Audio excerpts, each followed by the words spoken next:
tulong o sambahay. Sanay po tayo mga Pilipino. Lahat ng Pilipino magaling mag-ayos ng bahay, maglinis. Ba't pa natin, kailan pa sila experience? Ang problema ay doon sa employer.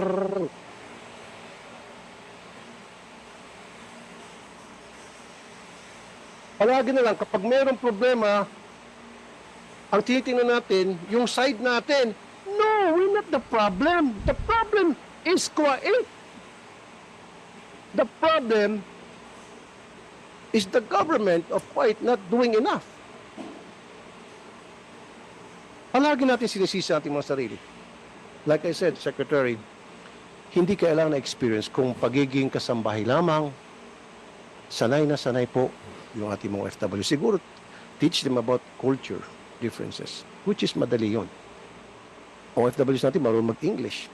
Kaya nga, hindi man tayo sa lahat ng bansa because kahit na grade 2 nakakapag-English, paano, unlike sa ibang nationalities.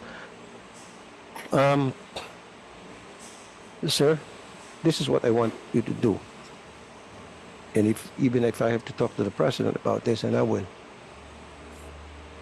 ibalik natin siguro yung ban.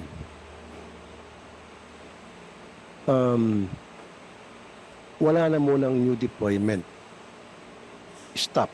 Yung mga nandun ngayon, may kontrata, gusto nila mag-renew ng kontrata, okay ako. Kaya lang, wala nang bago. Kung ano yung natitira doon, yun na yun. Tapos, renew ng contract sila, okay.